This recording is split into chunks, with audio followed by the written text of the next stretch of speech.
नमो तस्स भगवतो अरहतो सम्मा सम्बुद्दस्स। नमो तस्स भगवतो अरहतो सम्मा सम्बुद्दस्स।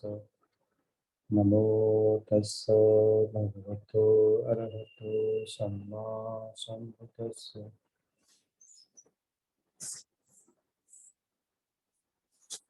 मंजिम निकाय सूत्र क्रमांक 9 सम्मादिट्ठी सूक्त। सम्मादिट्ठी सूक्त सांगितलेलं आहे आदरणीय बनते सारिपुत्त यांनी।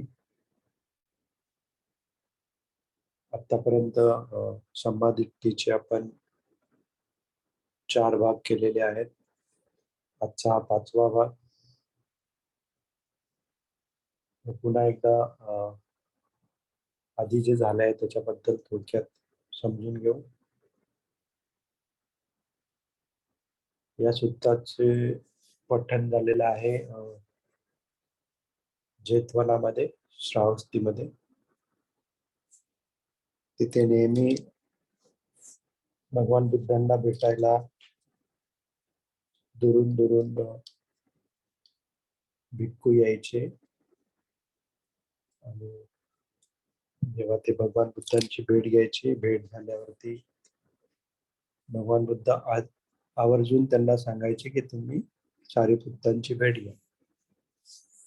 आणि अशाच प्रकारे एक भिक्खूंचा ग्रुप समूह भगवान बुद्धांची भेट घेण्यासाठी आलेला आहे आणि भगवान बुद्धांनी सांगितल्याप्रमाणे ते सारिपुत्तांची भेट घ्यायला आलेले आहेत। तिथे मग सारिपुत्तांना हे भिक्खू गण विचारतात की सम्मादिट्ठी म्हणजे काय? तर त्या प्रश्नाच्या उत्तरामध्ये आदरणीय बनते सारिपुत्त या सूत्राचं पठण करत आहेत, सांगत आहेत। पहिल्या भागामध्ये आपण पाहिलं की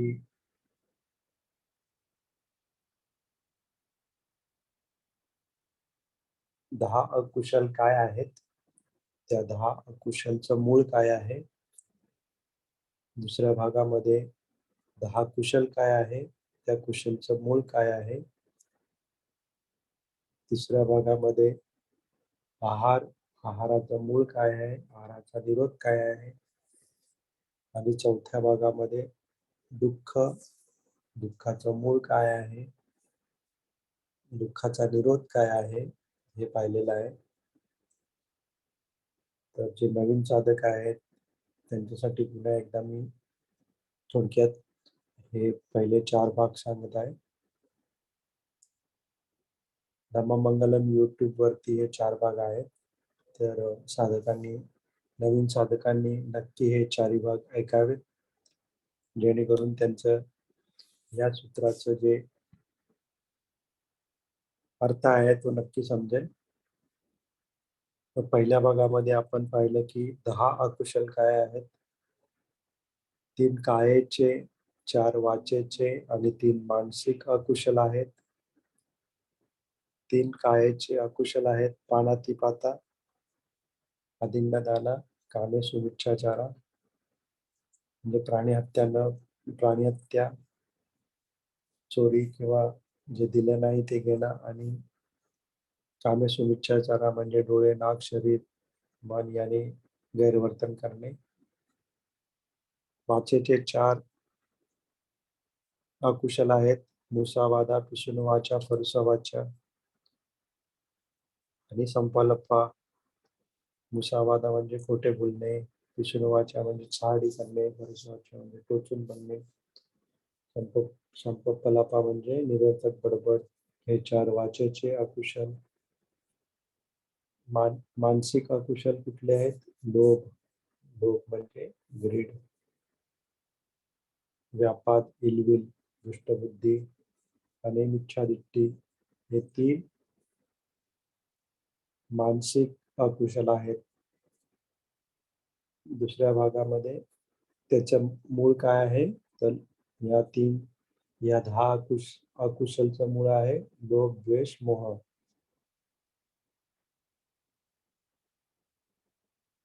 दुसऱ्या भागामध्ये आपण पाहिलं की कुशल काय आहे, 10 कुशल काय आहेत, तर 3 कायेचे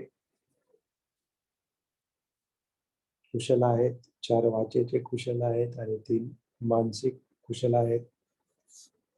3 कायेचे कुशल काय आहेत, पाण्यातही पाहता वेरमणी कुशल आहे, आदिन्नदाना वेरमणी कुशल आहे, कामेसुमिच्छाचारा वेरमणी कुशल आहे. म्हणजे प्राणी हत्यापासून विरक्त राहणे कुशल आहे. जे दिले नाही ते घेणं, त्याच्यापासून दूर राहणं कुशल आहे. डोळे, कान, नाक, शरीर, मन यांनी गैरवर्तनापासून दूर राहणं कुशल आहे. 4 वाचेचे अकुशल कुशल, मुसावादा वेरमणी, पिसुनावाचा वेरमणी, परुसावाचा वेरमणी, संपलापा वेरमणी. खोट्या बोलण्यापासून दूर राहणे, टोचून चहाडी करण्यापासून दूर राहणे, परुसावाच्या टोचून बोलण्यापासून दूर राहणे, निरर्थक बडबड करण्यापासून दूर राहणे. म्हणजे हे 4 वाचेचे कुशल. आणि मानसिक कुशल काय, लोभापासून दूर राहणे, व्यापादापासून दूर राहणे म्हणजे दुष्टबुद्धीपासून दूर राहणे आणि मिथ्यादृष्टी दूर करणे म्हणजे हे मानसिक 3 कुशल कर्म आहेत. या 3 कुशल कर्माचं मूळ काय आहे, अलोभ, अदोष, अमोह. हे 3 कुशलचे मूळ आहेत. जेव्हा आर्य श्रावक हे जाणतो की 10 अकुशल जाणतो, 10 कुशलचे 3 मूळ जाणतो, 10 कुशल जाणतो, 10 कुशलचे मूळ 3 मूळ आहेत, अलोभ, अदोष, अमोह हे जाणतो. हे जाणल्यावरती काय होतं, त्याच्यामध्ये ज्या वासनेच्या मूलगामी प्रवृत्ती असतात, देशाच्या मूलगामी प्रवृत्ती असतात, दिठ्ठीच्या मानाच्या मूलगामी प्रवृत्ती असतात, तो त्यांचा त्याग करतो. आता मूळ जाणल्यावरती काय होतं, तर पहिलं आपण हे समजून घेऊया. मूळ जाणणे म्हणजे काय. जसं आपल्याला सर्वांना माहिती आहे,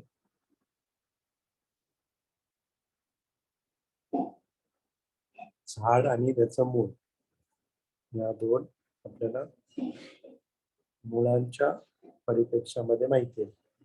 तिथे त्या मुळाचा अर्थ वेगळा आहे. पण आपण एक आपली समजून घेण्यासाठी झाड आणि त्याचं मूळ समजून घ्या. झाड आणि मूळ वेगवेगळे असत नाहीत, ते एकच असतं. बरोबर? एकच असल्यावरती मुळांचं कार्य काय असतं? पहिलं कार्य मुळांचं असतं की ते झाडाला घट्ट धरून ठेवणं. दुसरं कार्य असतं की त्या झाडाला पोषण पोहोचवणं. तर हे 2 या मुळाचं कार्य असतं. आपले जे दुर्गुण आहेत, त्याला जर आपण झाड समजलं, तर त्याचं जे मूळ आहे, तर ते त्या दुर्गुणांचं मूळ असतं. जसं आता हे 10 कुशलचं मूळ काय, लोभ, द्वेष, मोह. कुशलचं पण मूळ आहे, त्याचं पण मूळ काय आहे, अलोभ, अदोष, अमोह. तर जर आपण अकुशलचं पाहिलं, तर अकुशलच्या समजा अकुशल आहेत, ते दुर्गुण आहेत आपले, आणि त्याला जर झाड समजलं, तर त्याचे जे मूळ आहेत ते लोभ, दोष आणि मोह. जर आपण हे अकुशल आहेत, ते त्यांचा मूळ न जाणता त्याला दूर करण्याचा प्रयत्न केला, तर काय होईल, जसं आपण फक्त वरचं झाड कापलं, मूळ तशीच राहिली, तर काय होईल, थोड्या दिवसांनी ते झाड पुन्हा उत्पन्न होईल. अशाच प्रकारे जर आपण फक्त अकुशल जाणलं आणि फक्त अकुशल दूर करण्याचा प्रयत्न केला, तर ते पुन्हा पुन्हा उत्पन्न होत राहणार. जर आपण त्याचं मूळ जाणलं आणि मुळाला दूर करण्याचा प्रयत्न केला, तर ते आपण पूर्णपणे अकुशल दूर करतो. अशा प्रकारे मूळ जाणल्यामुळे आपोआपच अ, अकुशल पण दूर होतात आणि त्याचा जो रूट आहे, मूळ आहे, ते देखील दूर होतात. कुशलच्या बाबतीतही तेच घडतं. कुशल जरी आपण करत असलो, तरी त्याचा जे मूळ आहे, अलोभ आहे, अदोष आहे, अमोह आहे. या अलोभ, अदोष, अमोह पण जाणणं आवश्यक आहे. कारण त्याचा जे मूळ आहे, ते वासना, द्वेष आणि अ, माना याच्यामध्ये त्याचं मूळ असतं. त्याची मूळ जाणण्याचं कारण म्हणजे ह्या सगळ्या गोष्टी अविद्येमुळे घडत असतात. त्यामुळे अविद्येमुळे ह्या गोष्टी आपल्यामध्ये उत्पन्न होत असतात. तर अशा प्रकारे पहिल्या 2 भागामध्ये आपण पहिल्या भागामध्ये अकुशल पाहिलं, दुसऱ्या भागामध्ये आपण कुशल पाहिलं. त्याचं मूळ पाहिलं आणि त्याचा मूळ पाहिल्यावरती मग जो आर्य श्रावक आहे, जो धम्माच्या मार्गावरती आहे, तो ह्या सगळ्या गोष्टी पाहतो आणि त्याची जी दृष्टी असते, ती दृष्टी सरळ सरळ होते. म्हणजे त्याचे जे गैरसमज असतात ते दूर होतात आणि त्याची दृष्टी सरळ होते. त्याची दृष्टी अंबादृष्टी होते.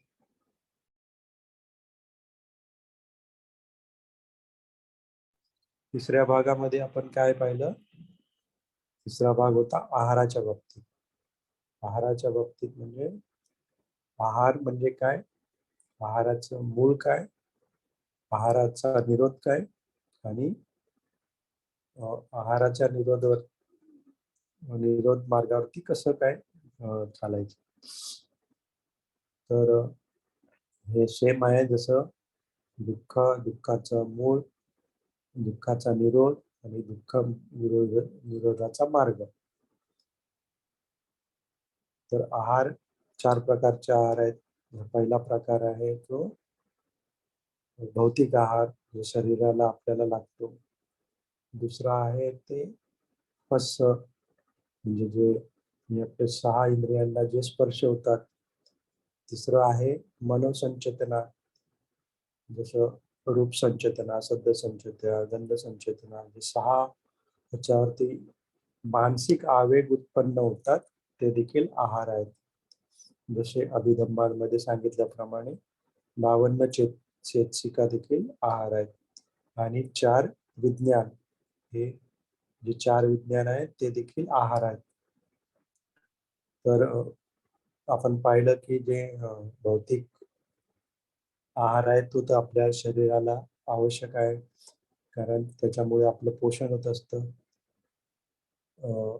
पण जर त्या पोषणाव्यतिरिक्त आपण खात असतो, जसं ज्याची आवश्यकता नाही ते, मग ते घेण्याचं जे मूळ आहे ते क्रेव्हिंग आहे, आपली आसक्ती आहे त्याच्याप्रती.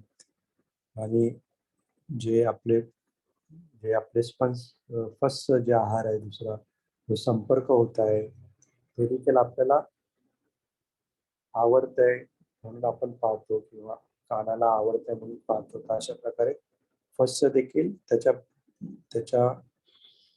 त्याचं देखील आपली आसक्ती आहे म्हणून पाहतो. मनोसंचलनाचं देखील तसंच आहे. त्याच्याबद्दल आपली आसक्ती आहे, क्रेव्हिंग आहे म्हणून आपण अ, ते आहार घेत असतो. आणि विज्ञानाचं देखील तसंच आहे, की आपली त्याच्याप्रती आसक्ती असते म्हणून आपण त्याच्याप्रती आकर्षित होत असतो. अशा प्रकारे हे आहाराचं मूळ आहे क्रेव्हिंग. क्रेव्हिंग म्हणजे आसक्ती. तर जेव्हा अ, आर्य श्रावक जाणतो, की आहाराचा मूळ हे आसक्ती आहे, अ, लोभ आहे, आणि ते जाणल्यावरती मग तो त्या लोभापासून द्वेषाच्या मूलभूत प्रवृत्तीचा त्याग करतो आणि त्याची दृष्टी सरळ होते. अशा प्रकारे तिसऱ्या भागामध्ये आपण अ, आहाराचा पाहिलेला आहे. चौथ्या भागामध्ये आपण अ, दुःख, दुःख समुच्चय, दुःख निरोध, दुःख निरोधगामिनी प्रतिपदा याविषयी पाहिलेलं आहे. तर जसं आपण त्याच्यामध्ये पाहिलं की भगवान बुद्धांनी दुःखाची डेफिनेशन, दुःखाची व्याख्या सांगितलेली आहे.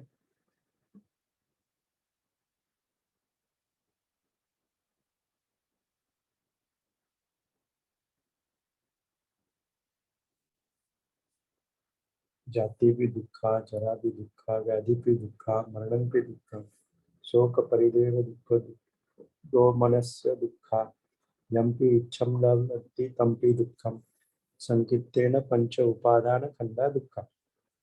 तर ही जी दुःखाची व्याख्या आहे म्हणजे जन्म दुःख आहे, म्हातारपण दुःख आहे, आजारपण दुःख आहे,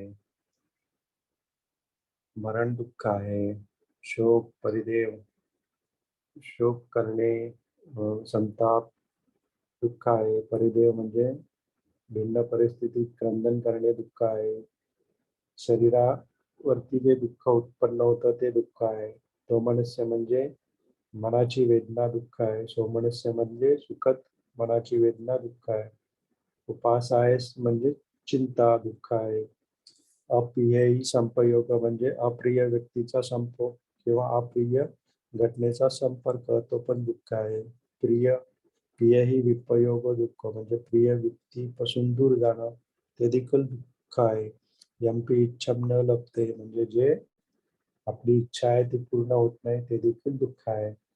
मग या दुःखाचं जे मूळ आहे, दुःखाचं मूळ आहे ते आपली तन्हा, आपली जी तन्हा असते, तृष्णा असते, ती तृष्णा ह्या दुःखाचं मूळ आहे. ही तन्हा कशी असते, यायं तन्हा पोलो भविता मंदिराग सहगता तत्र तत्राभिनंदनी. आणि ही जी तन्हा आहे ती 3 प्रकारची आहे. कामतन्हा, भवतन्हा, विभवतन्हा याबद्दल आपण पाहिलेलं आहे. जेव्हा आर्य श्रावक जाणतो की या दुःखाचं मूळ तृष्णा आहे, मग ती तृष्णा तो सोडून देतो, त्याग करतो, अनासक्त होतो. आणि हे अनासक्त होणे यालाच निब्बाण म्हटलं जातं, यालाच दुःखाचा अंत म्हटलं जातं. अशा प्रकारे आर्य श्रावक आपली दृष्टी सरळ करतो. अशा प्रकारे 4 भागामध्ये आपण हे पाहिलेलं आहे. आज आपला 5वा भाग आहे. 5वा भाग जेव्हा दुःखाचं मूळ सांगितलेलं आहे आदरणीय भंते सारिपुत्त यांनी, तेव्हा सगळे जे भिक्खू आहेत ते म्हणतात साधू, साधू, साधू म्हणून त्यांना साधुकार देत आहेत. साधू आणि पुन्हा प्रश्न विचारतात, "अपुच्चं सियापन आवुसो अय्योपी पर्ययायो अथा आर्य सावको संपादिट्टी होतो." म्हणजे परंतु असा दुसरा मार्ग असू शकतो का ज्याच्यामध्ये आर्य श्रावक संपादिट्टीचा असू शकतो, तो सद्धामभावावरती येऊ शकतो. त्यांना पुन्हा उत्तर देण्यासाठी आदरणीय सारिपुत्त सांगत आहेत की यतो को आरुषो आर्य सावको जरा मरणंच प्रजानाति, जरा मरणंच समुदयच्च प्रजानाति, जरा मरण निरोधच्च प्रजानाति, जरा मरण निरोधगामिनी पटिपणच्च समान प्रजानाति, एतावदपि को आवसो सद्धम्म सावको. म्हणजे हा मित्रांनो, जेव्हा एक आर्य श्रावक जरा, मरण, वृद्धत्व आणि मृत्यू, वृद्धत्व आणि मृत्यूची उत्पत्ती, वृद्धत्व आणि मृत्यूचा निरोध, वृद्धत्व आणि मृत्यूच्या निरोधाकडे जाणारा मार्ग समजतो तेव्हा तो संमादिट्ठीचा होतो.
Oh, sorry.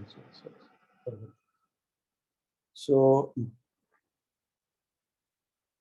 ओके.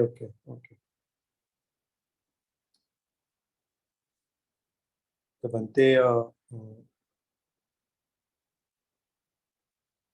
वृद्धत्व आणि मृत्यूची उत्पत्ती, वृद्धत्व आणि मृत्यूचा निरोध, वृद्धत्व आणि मृत्यूच्या निरोधाकडे नेणारा मार्ग काय आहे, असं स्वतःच विचारतात आणि स्वतःच त्याचं उत्तर देत आहेत. तर पहिला प्रश्न ते स्वतःलाच विचारतात, कथमं पण आवसो जरा मरण.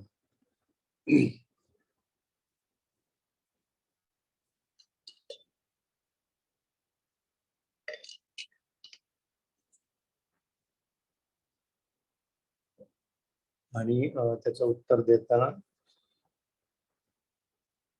सांगत आहे की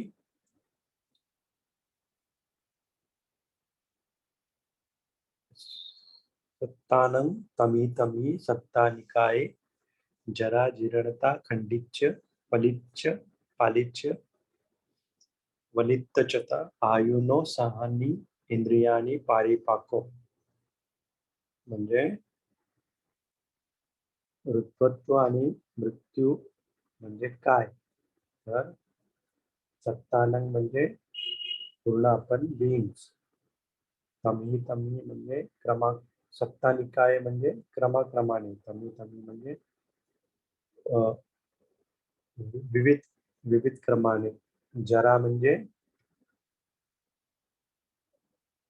वृद्धत्व, एजिंग, जीर्णता म्हणजे ऱ्हास होणे, खंडित म्हणजे तुटून जाणे, खंड म्हणतो ना आपण, भाग होणे, वेग. पालिच्य म्हणजे केस पांढरे होणे. वलित वलितचता म्हणजे सुरकुत्या पडणे. आयुनी संज्ञानी म्हणजे आयुष्य कमी होणे, इंद्रियानी पारिपाको म्हणजे आपले इंद्रिय आहेत ते कमजोर होत जाते, म्हणजे त्याच्यामध्ये त्याची जी क्षमता असते ती कमी कमी होत जाते. तर आपण पाहतो की वृद्धत्व आल्यावरती जसं आपलं शरीर पण जीर्ण होतं, आपले दात तुटतात, आपले केस पांढरे होतात, सुरकुत्या पडतात, आपलं आयुष्य कमी कमी होत जातं, इंद्रिय आपले कमजोर होत जातात. तर हे याला म्हणतात जरा, जरा मरण. आणि याच्यानंतर कत्मच्च आवसो मरणं. मरणंबद्दल ते सांगत आहेत ये तेसांग सत्तानं तमा तमा सत्तानिकाय च्युती चवनता भेदो अंतर्धानं मच्चु मरणं कालक्रिया खंडानं भेदो कळेबरस्य निकोपो इदम उच्चतम आवसो. ये तेसम सत्तानं तमा तना तमा म्हणजे क्रमाक्रमाने, सत्ता निकाय म्हणजे विविध क्रमाने, च्युती चवनता म्हणजे च्युती म्हणजे निघून जाणे, चवनता म्हणजे निधन होणे, संपणे, भेदो म्हणजे विघटन होणे, अंतर्धान म्हणजे अंतर्धान पावणे, डिसअपिअरन्स होणे, मच्चू मरण म्हणजे मृत्यू, कालक्रिया म्हणजे वेळ संपली, खंडानंग म्हणजे आपले स्कंद, भेदो म्हणजे विघटन होणे, कळे बरस्य म्हणजे डेड बॉडी, निखप्पो म्हणजे लाईन डाऊन. अशा प्रकारे क्रमाक्रमाने आपली जे निघून जाते आपल्यामधून, शरीरामधून आपलं निधन होतं, आपलं विघटन होतं, आपण अंतर्धान पावतो, आपण मरण पावतो, आपली वेळ संपते, आपले स्कंद विघटन होतात आणि आपली फक्त एक शरीर राहतं, डेड बॉडी, निकम्म म्हणजे पडून राहते, त्याला मरण म्हणतात. तर इदम उच्चतो आवसो मरण.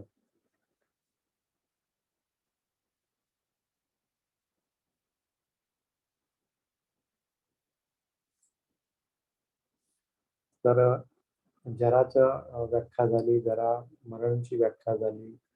इति अय्यच्च इदनंच मरणं इदम उच्यते. त्यानंतर पुन्हा ते सारिपुत्त स्वतःला प्रश्न विचारतात, आवसो जरा मरणं जाती समुदाय, जरा मरणं समुदाय जाती निरोधा, जरा मरण निरोधा अयम आर्यो अठंगिको मग्गो. तो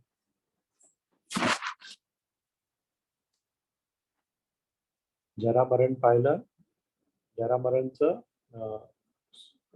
उत्पन्न कशामुळे होतं आणि त्याचा निरोध काय, निरोधगामिनी पटिपदा काय, आर्याष्टांगिक मार्ग, सम्मा दिट्ठी, सम्मा संकल्प, सम्मा वाचा, सम्मा कर्मांत, सम्मा आजीवा, सम्मा व्यायाम, सम्मा सती, सम्मा समाधी. अशा प्रकारे आर्याष्टांगिक मार्गावरती चालल्यावरती आपण वृद्धत्व आणि मृत्यूचा निरोध करू शकतो.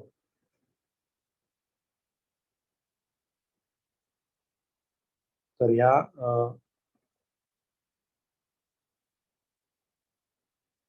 जेव्हा आपल्याला समजतं की जन्माच्या उदयाबरोबर वृद्धत्व आणि मृत्यू, तर जरामरणाचं जे जरामरण कशामुळे होतं, जातीमुळे होतं. जाती म्हणजे जन्म. तर या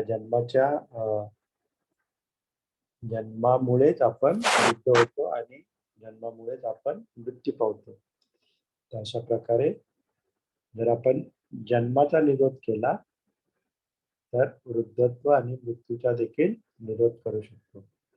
मग आपण जन्माचा निरोध कशा करू शकतो? आर्याष्टांगिक मार्गावरती चालून आपण जन्माचा निरोध करू शकतो. तर अशा प्रकारे जेव्हा आर्य श्रावकाला समजतं की जरा मरणचं मूळ जे आहे ते जाती आहे. जन्मामुळे आपल्याला वृद्धत्व आणि मृत्यू प्राप्त होतो. जेव्हा त्याला हे समजतं तेव्हा तो आर्य अष्टांगिक मार्गावरती आरूढ होतो आणि आपल्या जन्माचा निरोध करतो तो. जन्माचा निरोध झाल्यामुळे आपोआपच जरा मरण म्हणजे वृद्धत्व आणि मृत्यू याचा देखील तो नाश करतो आणि आर्य श्रावक जी आपली दृष्टी आहे त्याला सरळ करतो आणि तो सद्धम्मावरती पोहोचतो. तर अशा प्रकारे जरामरणचं मूळ आहे जाती म्हणजे जन्म. जन्मामुळे आपल्याला जरा मरण प्राप्त होतं. जेव्हा आपण जातीला शीज करू, त्याचा निरोध करू, आपोआपच जरा मरण पण शीज करू शकतो. अशा प्रकारे जाती म्हणजे जन्म हे मूळ आहे आणि ह्या मुळाचा निरोध करण्याचा मार्ग आर्य अष्टांगिक मार्ग आहे. आणि या मार्गावरती चालल्यामुळे आपण पुन्हा आपली जेव्हा रिबर्थ होत नाही, पुन्हा आपला पुनर्जन्म होत नाही, तेव्हा आपोआपच आपल्याला जरा आणि वृद्धत्व आणि मृत्यू लाभत नाही. आपण त्याच्यापासून मुक्त होतो. अशा प्रकारे जरामरणचा निरोध सांगितलेला आहे. थोडस याच्याबद्दल थोडस एक्सप्लेन करतो, ज्यांना समजलं नसेल त्यांच्यासाठी. तर जन्म झाल्यामुळे आपल्याला जन्म होताच आपण आपलं एजिंग म्हणजे आपण म्हणत असतो की वाढ होत असते, पण प्रत्येक क्षणाला आपण मृत्यूकडे सरकत असतो. जन्म होता क्षणी आपण मृत्यूकडे एक एक पाऊल एक एक क्षण सुरू जात असतो. पण आपण कधीही ही गोष्ट स्वीकारत नाही, कारण आपला जो मी आहे तो आपल्याला ही गोष्ट कधीही स्वीकारू देत नाही. आणि जर आपण एखाद्या लहान मुलाला विचारलं की तुझं वय काय, जर तो 4-5 वर्षाचा असेल तर आपण त्याला विचारल्यावर तो सांगणार की मी 4 वर्ष 5 महिने आहे. तो असं सांगणार नाही की मी 4 वर्षाचा आहे. तो एक्झॅक्ट सांगणार की 4 वर्ष 5 महिने आहे. काय असेल तर ही आपली प्रवृत्ती असते की जेव्हा आपण लहान जरी असलो तरी आपण मोठे असल्याचा आपण दिखावा करत असतो आणि सांगत असतो की मी मोठा आहे, मी वयाने लहान नाहीये. आणि आपण जे आपलं वाढणं आहे, नंतर नंतर अशी स्टेज येते की जे आपलं वाढणं आहे, जसं जेव्हा आपले केस पांढरे होतात तेव्हा आपण केस काळे करतो आणि आपलं ते वय वाढणं पण आपण लपवत असतो. एकीकडे जेव्हा आपण लहान असतो तेव्हा आपण वाढतोय असं दाखवत असतो आणि एकीकडे जेव्हा आपलं वय होतं तेव्हा ते लपवण्याचा प्रयत्न करत असतो. तर ह्या आणि दोन्ही गोष्टी ज्या आहेत त्या आपण ह्या गोष्टी स्वीकारत नसतो. कारण आपला जो मी असतो, आपला जो मी असतो, जो अ, ज्याला वाटत असतं की मी या सगळ्या गोष्टी घडवत आहे. पण जन्म झाल्या आपण वृद्धत्वाकडे जात असतो ही गोष्ट आपल्या लक्षात येत नाही. आणि आपण त्या गोष्टी टाळण्याचा प्रयत्न करत असतो. आणि हे टाळणंच म्हणजे आपली मिथ्यादृष्टी असते. आणि ही मिथ्यादृष्टी आपल्याला जे जसं आपलं एजिंग होणं, वृद्धत्व होणं हे आपल्याला स्वीकारू देत नाही. जशी आपली दात पडतात किंवा केस पांढरे होतात, त्वचेवरती सुरकुत्या पडतात, तर ह्या गोष्टी आपण एक्सेप्ट करत नाही आणि ह्या गोष्टी आपण लपवण्याचा प्रयत्न करतो. जर पुढे-पुढे आपल्या जे इंद्रिय आहेत त्याची देखील जी क्षमता असते ते देखील कमी होत असते. तर ह्या सगळ्या गोष्टी आपण नाकारण्याचा प्रयत्न करत असतो. कारण आपल्याला ह्या गोष्टी आवडत नाहीत आणि ह्या गोष्टी आपण नाकारून आपण आपण असं समजत असतो, की माझा जो मृत्यू जो होणार आहे, तो जोपर्यंत जे लोकांना एक ॲव्हरेज लाईफ असतं, तोपर्यंत माझं जीवन असणार आहे आणि त्यानंतरच माझा मृत्यू होणार आहे. तर अशा प्रकारे आपली एक स्वतःची एक संकल्पना असते आणि आपण आपण कुठल्याही क्षणी मृत्यूला प्राप्त होऊ, हे आपण स्वीकारत नाही आणि ते न स्वीकारल्यामुळे आपण अ, बऱ्याच दुःखांमधून जात असतो आणि ते दुःख आपल्याला देखील समजून येत नाही आणि त्या दुःखाचं जे मूळ आहे ते आपला जन्म आहे, हे देखील आपल्याला समजत नाही आणि म्हणूनच हा जन्माचा निरोध करणं आणि या आर्य-अष्टांगिक मार्गावरती चालल्यावरती आपण या जन्माचा निरोध करू शकतो आणि हा हा निरोध करणेच म्हणजे निब्बाण प्राप्त होतं. म्हणजे जर आपला पुनर्जन्मच होणार नसेल, तर आपण निब्बाण प्राप्त झाली अशी आपल्या अ, निब्बाण प्राप्तीचा मार्ग आहे आणि जेव्हा आपला जन्मच होणार नाही, तर ते आपलं निब्बाण असेल आणि हा निब्बाणाचा मार्ग म्हणजे आर्य अष्टांगिक मार्ग. हं.